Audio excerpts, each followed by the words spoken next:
Ya, halo, selamat pagi teman-teman semua. Kita bertemu lagi untuk sekolah minggu nih teman-teman.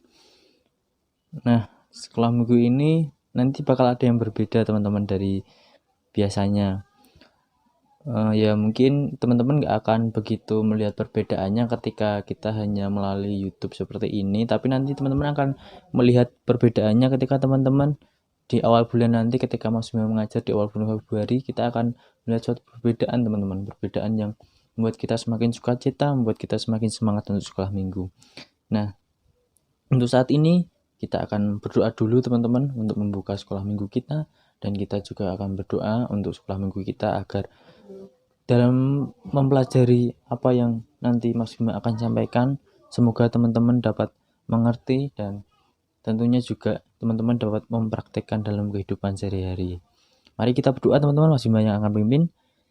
Selamat pagi Bapak, selamat pagi Tuhan. Terima kasih atas berkat-Mu sehingga di sini kami, anak-anak-Mu sekolah minggu dan hamba-Mu Tuhan, akan memulai sekolah minggu ini. Engkau berkati sekolah minggu ini dan berkati apa yang akan hamba nanti sampaikan untuk anak-anak sekolah minggu Tuhan. Semoga dapat mereka terapkan dalam kehidupan sehari-hari. Terima kasih Tuhan, Kau selalu sertai kami satu persatu dan semoga sekolah minggu ini dapat berjalan dengan baik dan lancar. Terima kasih Tuhan, haleluya, amin. Nah teman-teman, jangan lupa ya teman-teman, selalu setiap kita mau mulai sekolah minggu, siapkan Alkitab teman-teman, Alkitab ya teman-teman, bukan Alkitab, karena kalau Alkitab biasanya kita akan membuka hal yang lain, tapi kalau Alkitab kita akan fokus kepada firman Tuhan. Nah, jadi kali ini kita akan belajar tentang hukum Taurat. Nah, ini yang mungkin teman-teman juga mungkin ketika teman-teman beribadah sedikit mendengar tentang hukum Taurat. Teman-teman pasti tahulah hukum Taurat itu apa. Nah, kita akan belajar mengenai hukum Taurat, mempersiapkan hukum anugerah. Ini kita buka Alkitab kita dalam Galatia 4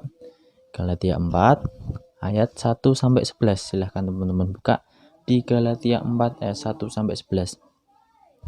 Nah, di situ ada perikop, judulnya ada judul perikop maksudnya Mas Bima.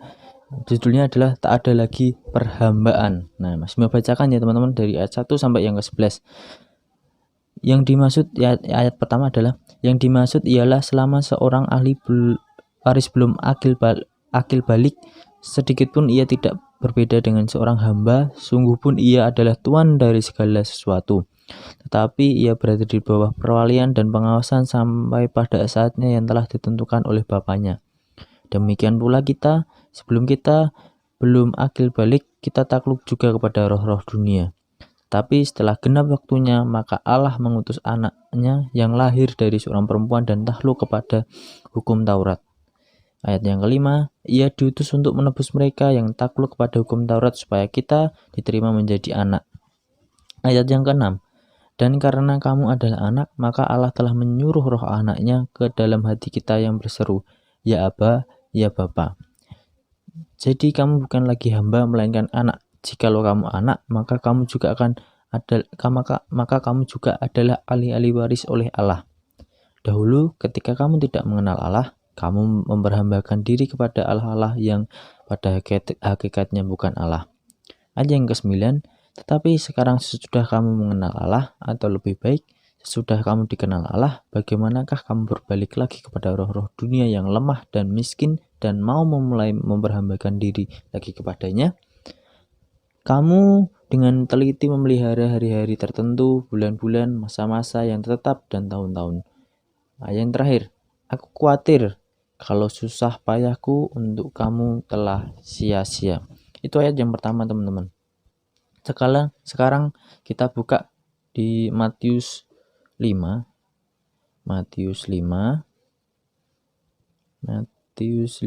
ayat 17 sampai 19.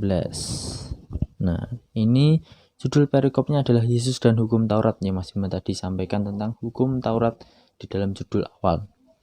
Mas Bima bacakan ayat yang ke-17. Janganlah kamu nyangka bahwa aku datang untuk meniadakan hukum Taurat atau kitab para nabi. Aku datang bukan untuk meniadakannya, melainkan untuk menggenapinya.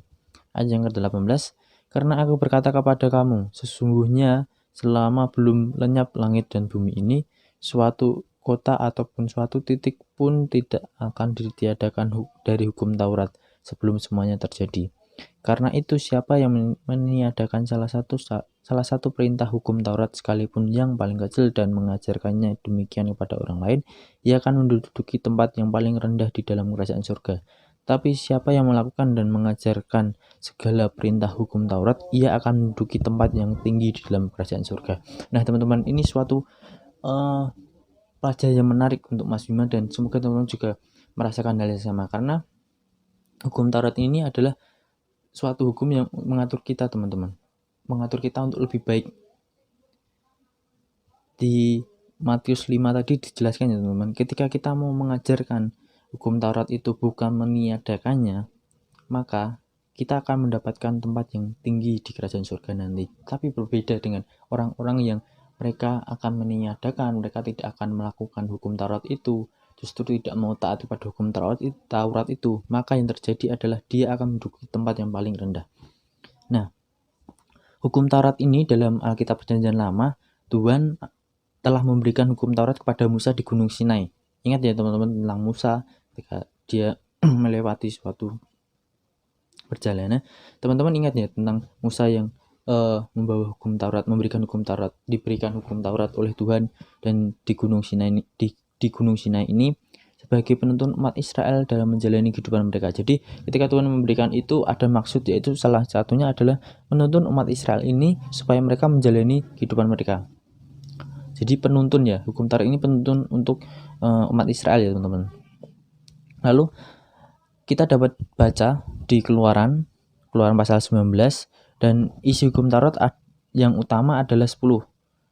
Mungkin teman-teman ada yang hafal, nanti ada yang hafal, itu ada 10 hukum Taurat, 10 perintah ya teman-teman, yang ditulis di 2 loh batu.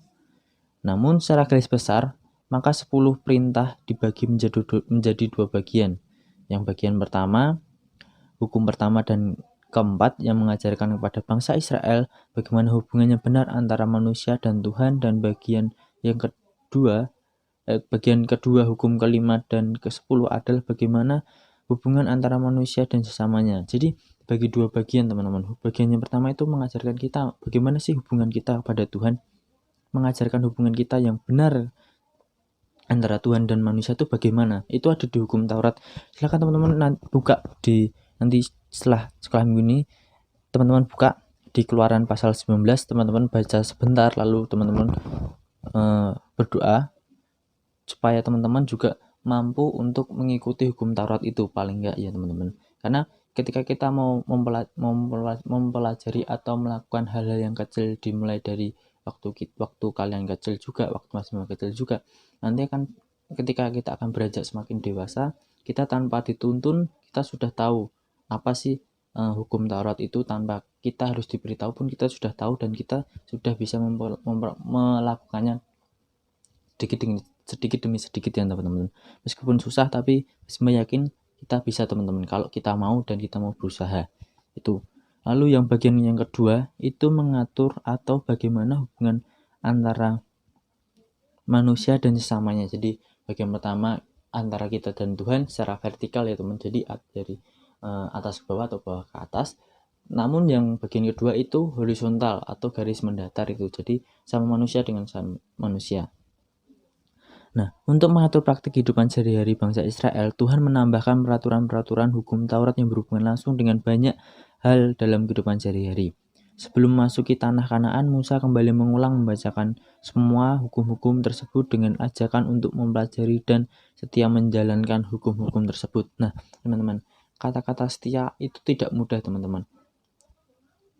Setia itu ketika kita mau melakukan hal yang kecil dari sedikit demi sedikit, nanti lama-lama menjadi bukit ya teman-teman, lama-lama menjadi bukit lebih besar lagi, maka kita akan dianggap setia. Jadi ketika teman-teman mulai dari sekarang nanti, misalnya teman-teman mulai membaca tadi yang kitab Keluaran pasal yang 19 tentang hukum Taurat itu, teman-teman coba juga berdoa supaya teman-teman juga bisa melakukan hal tersebut, maka teman-teman adalah orang-orang yang setia. Mengapa Mas Bima bisa bilang gitu? Karena teman-teman dari kecil sudah mau untuk membaca, mau untuk melakukan hukum Taurat, maka semakin lama Tuhan akan berikan yang lebih besar. Teman-teman juga akan setia. Teman-teman tuh kayak misalnya ada jalan ya teman, contohnya ada jalan, ketika teman-teman lagi mengikuti hukum Taurat tuh jalannya lurus teman-teman, enak. Tapi nanti ketika teman-teman mulai malas-malesan, jalannya itu kayak melenceng, padahal jalannya itu sebenarnya lurus teman-teman, tapi teman-teman seperti melenceng, padahal jalan hukum Taurat itu lurus, jalannya baik. Nah, contohnya seperti itu teman-teman. Jadi teman-teman berusaha untuk terus menjalankannya teman-teman. Meskipun Mas Bima juga sekarang masih berusaha untuk setia, berusaha untuk melakukan hukum Taurat, tapi meskipun susah, Mas Bima akan berusaha untuk melakukan yang terbaik supaya Mas Bima mampu melakukan hukum Taurat itu. Nah, Mas Bima berharap juga teman-teman melakukan hal sama, teman-teman mau setia dan coba untuk berusaha untuk melakukan hukum Taurat itu, teman-teman.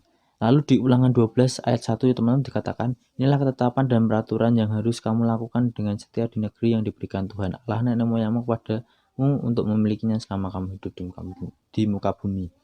Nah, itu tadi tentang hukum Taurat yang dalam perjanjian lama Tuhan memberikan itu kepada Musa di Gunung Sinai supaya itu menjadi penuntun umat Israel menjalani kehidupan mereka. Dan tadi ada dibagi menjadi 2 bagian juga. Sekarang kita masuk hal yang baru teman-teman. Nah, hal yang baru ini adalah mengenai hukum kasih atau hukum yang baru teman-teman. Ini teman-teman Mas Bima juga agak bukan juga agak ya, tapi sering mendengar kata-kata ini, sering mendengar ayat-ayat ini. Teman-teman pastinya juga sering mendengarnya. Ada di Markus 12 ayat 30, Mas Bima bacakan, kasihlah Tuhan Allahmu dengan segenap hatimu dan dengan segenap jiwamu dan dengan segenap akal budimu dan dengan segenap kekuatanmu. Lanjutnya di ayat selanjutnya masih di Markus 12 tapi di ayat 31 dikatakan seperti ini. Dan hukum yang kedua ialah kasihlah sesamamu manusia seperti dirimu sendiri. Tidak ada hukum lain yang lebih utama daripada kedua hukum ini. Nah, teman-teman pasti sering mendengar kata-kata ini. Di samping kedua hukum di atas, pada saat Tuhan Yesus berada di dunia ini, dia mengajarkan banyak hal yang kelihatannya bertentangan dengan hukum Taurat, dan oleh karena itu dia harus berhadapan dengan ahli-ahli Taurat dan mati di kayu salib. Nah, kedua hukum itu di samping kedua hukum itu, Tuhan itu mengajarkan banyak sekali waktu dia ada di dunia ya teman-teman. Dia mengajarkan banyak hal sekali. Namun itu kelihatan seperti bertentangan dengan hukum Taurat dan akhirnya Tuhan harus berhadapan dengan ahli-ahli Taurat dan mati di kayu salib karena seperti tidak sesuai dengan hukum Taurat. Jadi misalnya hukum Taurat A, hukum baru ini seperti berbunyi yang B, jadi tidak sesuai, harusnya bunyinya sama seperti itu, bukan bunyi tapi maknanya sama, maksud Mas Bima itu. Lalu Alkitab jelas menuliskan bahwa dia datang bukan untuk meniadakan hukum Taurat melainkan untuk menggenapinya. Hukum kasih yang diajarkannya sama sekali tidak bertentangan dengan hukum Taurat karena pada dasarnya isinya adalah sama, yaitu 10 perintah Tuhan. Nah, itu yang perlu teman-teman ketahui bahwa hukum kasih atau hukum baru dan hukum Taurat itu sama teman-teman, yaitu mengajarkan tentang 10 perintah Tuhan dan itu harus dilakukan teman-teman. Dan nanti di sini dikatakan teman-teman bahwa Tuhan itu datang bukan untuk meniadakan hukum Taurat itu, tapi untuk menggenapinya. Dan hukum kasih yang diajarkan itu tidak sama sekali bertentangan dengan hukum Taurat karena pada dasarnya isinya itu sama teman-teman, yaitu tentang 10 perintah Tuhan, jadi tidak ada yang berbeda. Lalu hukum yang pertama mewajibkan kita untuk mengasihi Tuhan Allah adalah perintah hukum pertama sampai yang keempat pada hukum Taurat. Nah, jadi tadi yang di Markus 12 ayat 30 kan, kasihlah Tuhan Allahmu dengan segenap hatimu dan dengan segenap jiwamu dan dengan segenap akal budimu dan dengan segenap kekuatanmu. Nah, itu sama teman-teman di hukum Taurat yang hukum pertama sampai yang keempat tadi sama. Sekarang yang hukum kedua yaitu tentang hukum kasihlah sesama manusia seperti dirimu sendiri, tetap tidak ada hukum lain yang lebih utama daripada kedua hukum ini. Nah, itu juga sama di hukum Taurat di perintah hukum ke-5 dan ke-6. Itu sama teman-teman. Jadi tidak ada yang berbeda. semuanya diajarkan Tuhan adalah yang baik. Semua diajarkan Tuhan adalah sesuai dengan perintah hukum Taurat dan hukum kasih baru, itu sama teman-teman. Nah, jadi apa yang diajarkan Tuhan sama sekali tidak ada yang bertentangan dengan hukum Taurat, karena tidak ada satupun dari 10 perintah Tuhan yang dilanggar. Nah, itu teman-teman tentang hukum Taurat dan hukum kasih yang baru, atau hukum kasih dan hukum baru, maaf teman-teman.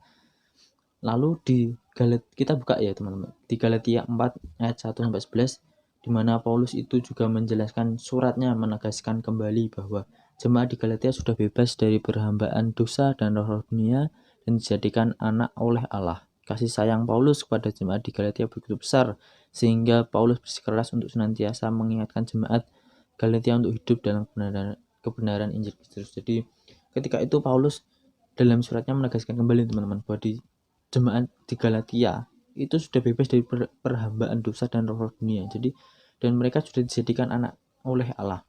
Dan Paulus senantiasa untuk mengingatkan jemaat Galatia untuk hidup dalam kebenaran Injil Kristus. Lalu selanjutnya, dalam suratnya Paulus menyebutkan jemaat Galatia telah berlaku bodoh. Mengapa demikian? Itu ada di Galatia 3 ayat yang pertama.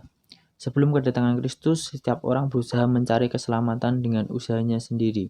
Orang Yahudi meski mereka merupakan anak perjanjian, tapi dampak tidak ada bedanya dengan hamba karena mereka masih hidup dalam perwalian dan pengawasan hukum Taurat. Selanjutnya lagi, orang Galatia sendiri masih hidup dengan menghambakan diri kepada roh-roh dunia. Nah, itu tadi yang di Galatia 4 ayat 1 sampai 11, bahwa sebenarnya jemaat Galatia itu awalnya mereka merupakan hamba-hamba dari roh.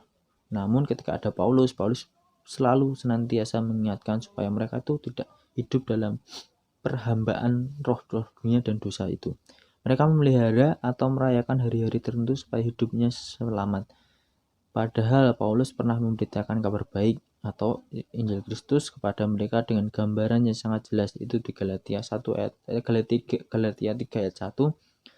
Berita itu adalah kedatangan Yesus ke dunia untuk membebaskan mereka dari semua tuan yang selama ini membelenggu. Jadi Paulus itu sudah, ketika orang-orang itu masih hidup dalam roh-roh dunia, menghambakan diri pada roh dunia, mereka masih memelihara atau merayakan hari-hari tertentu yang menurut mereka percayai itu bisa menyelamatkan hidupnya, padahal itu sebenarnya tidak benar sama sekali, Bro.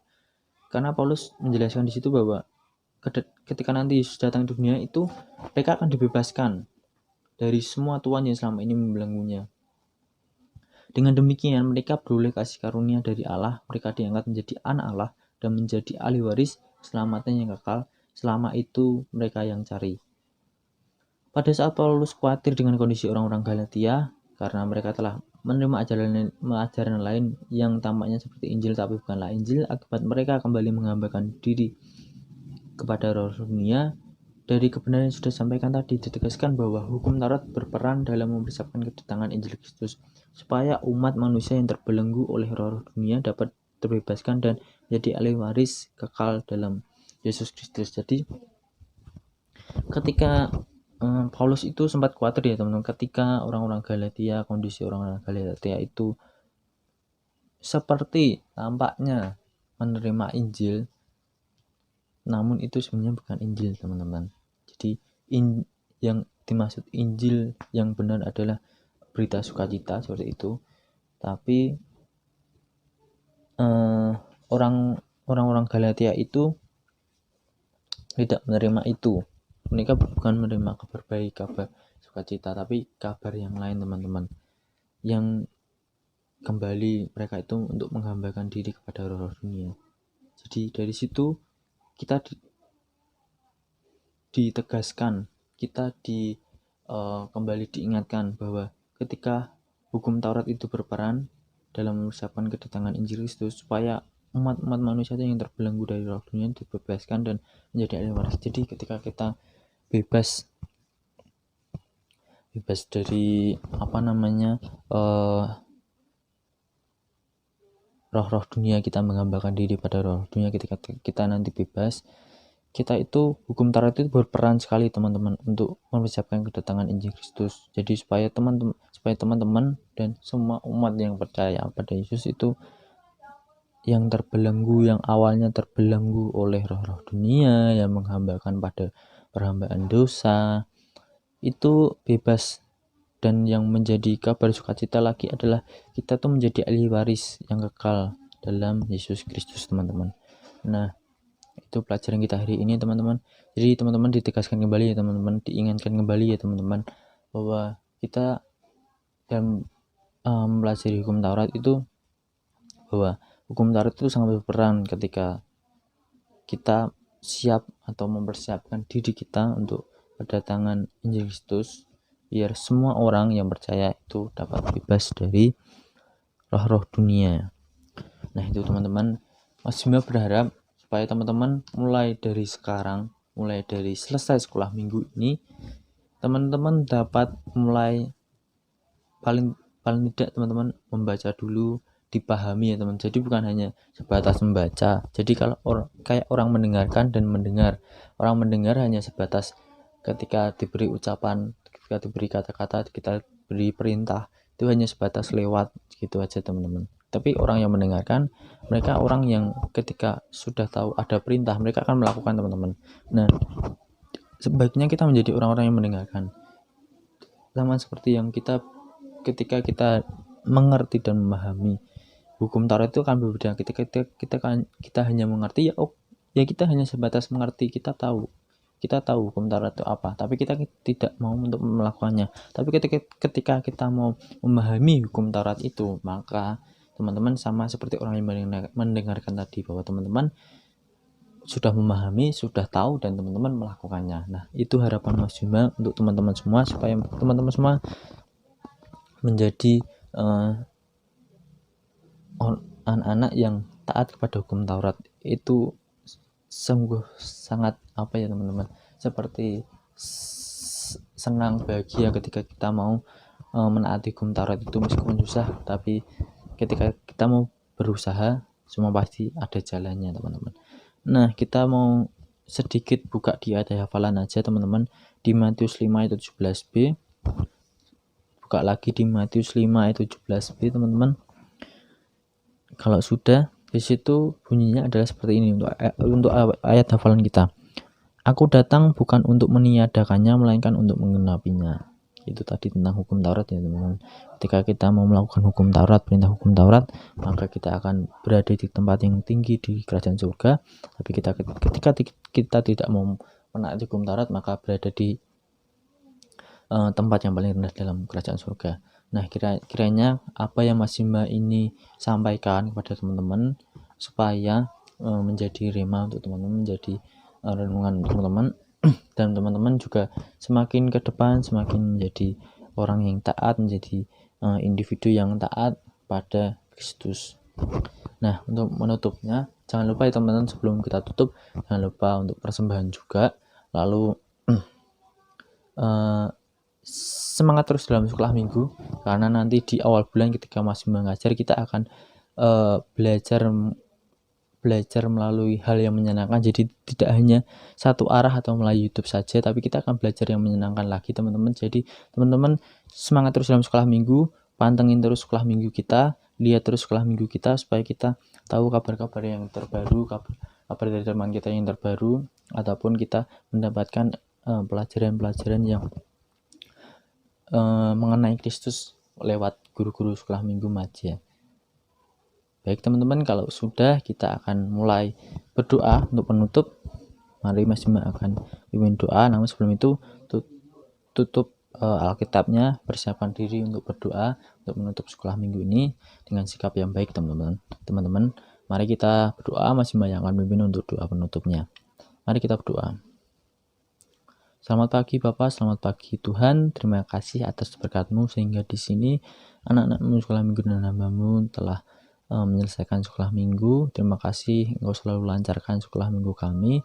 Terima kasih juga untuk semua guru-guru yang mengajar di sekolah minggu.